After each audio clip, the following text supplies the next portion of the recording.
Hello good morning. मैं से doctor Aryan. आज हम डिस्कस करेंगे मेडिसिन के some important MCQ. Which of the following is a preferred drug for treating hyperkalaemia? Calcium gluconate is the medical condition which higher potassium level than the normal value. Then the hyperkalemia is a medical condition with higher potassium level than the normal value. The best answer is the calcium gluconate.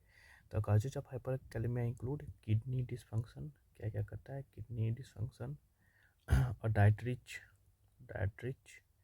in potassium drug. Sign symptoms का क्या है of hyperkalaemia का? Abdominal pain, diarrhoea, palpitation, muscle weakness, nausea and vomiting. क्या क्या है इसका sign symptom? Hyperkalaemia include abdominal pain, diarrhoea, palpitation, muscle weakness, nausea and vomiting. The first line of management for any patient with hyperkalemia would be give क्या देते हैं? Calcium gluconate. हम क्या try करते हैं? Try to neutralise the effect of potassium on the heart. Potassium relaxes where the calcium causes contraction.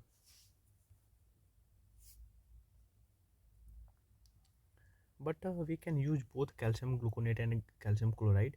Calcium chloride is the more calcium chloride क्या है? calcium chloride more productive होता है then the calcium gluconate से. Calcium increases the threshold potential which restore the normal gradient between the threshold potential and normal resting membrane potential, and it reduces the cell depolarization also and threshold and reduces myocardial instability. Next question.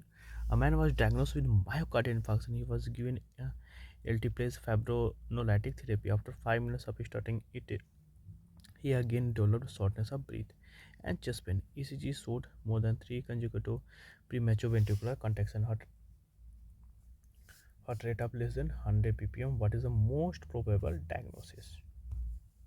Sustained VT, non-sustained VT, accelerated idioventricular rhythm and atrial flutter. Here the accelerated idioventricular rhythm because of the more than 3 यहाँ पे है ना consecutive premature ventricular contraction of heart rate कितना होना चाहिए? Less than 100 ppm. या the diagnosis क्या है? AIVR. AIVR क्या? Accelerated idioventricular rhythm. Accelerated idioventricular rhythm is also known as slow ventricular tachycardia. क्या बोलते हैं इसको? Slow ventricular tachycardia. ये एमसीक्यू. स्लो वेंट्रिकुलर टैकीकार्डिया क्या बोलते हैं? Slow ventricular tachycardia. It is a reperfusion arrhythmia that occurs during fibrinolytic therapy at the perfusion time. And the probable diagnosis is ventricular tachycardia. The heart rate if exceed the 100 beats per minute. If the heart rate is less than 100 beats per minute, the probable diagnosis is accelerated idioventricular rhythm. अगर ज़्यादा है 100 से तो क्या बोलेंगे? ventricular tachycardia. And अगर कम है तो क्या बोलेंगे? accelerated idioventricular rhythm. Next question. What is the treatment of heparin toxicity? Protamine sulphate. अब इसका क्या क्या हो सकता है भाई? Protamine sulphate is a drug of choice for heparin toxicity. Symptom क्या क्या है इसका? सिम्टम ऑफ वॉडेज में इंक्लूड नोज ब्लीड है और क्या है?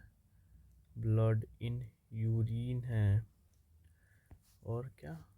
black terry stool. What? Black terry stools. Easy bruising, unusual bleeding, red blood in stool, vomit that is bloody or looks like कैसा होता है? Coffee ground. कैसा? Coffee grounds.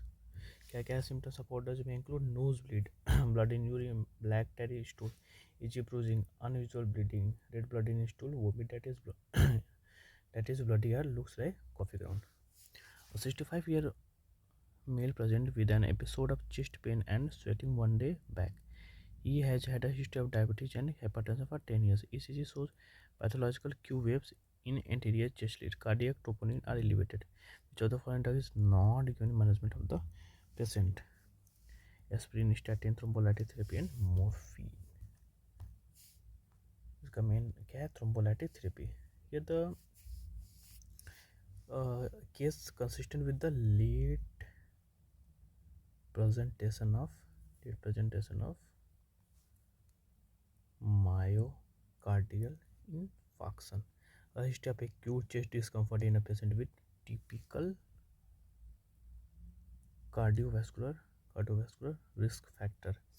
Cardiovascular risk factor में क्या क्या है? Hypertension, diabetes, age and localise anterior leads में ECG changes. If ECG changes Q waves with elevated cardiac enzyme indicate a recent myocardial infarction. The patient has represented late to the hospital after 24 hours. This profound impact the management of the disease.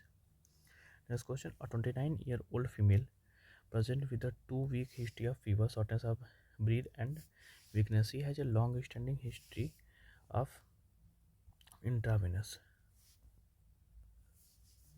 drug use. Examination reveals tender pink and purple nodule on the palmar aspect of the thumb and finger along with the holosystolic murmur on the left lower external border.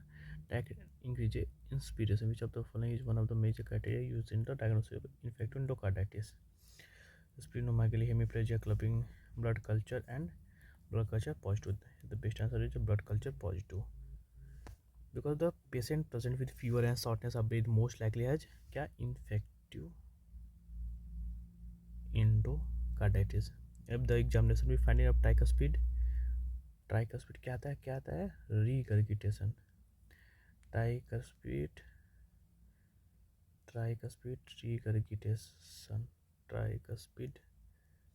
regurgitation murmur is a view of history of intravenous drug use and painful. और इसमें legion कौन सा दिखता है? Tell me the lesion. Thumb and finger में कौन सा nodes दिखता है? Osler's node. कौन सा node? Osler's nodes are a pathognomonic sign of the infective endocarditis. And positive blood culture is one of the major due criteria for diagnosis of infective endocarditis. क्या है major criteria? Blood culture typical of a single. positive culture for C1OT or immunoglobulin antipage 1 level of more than or equal to 1 by 800.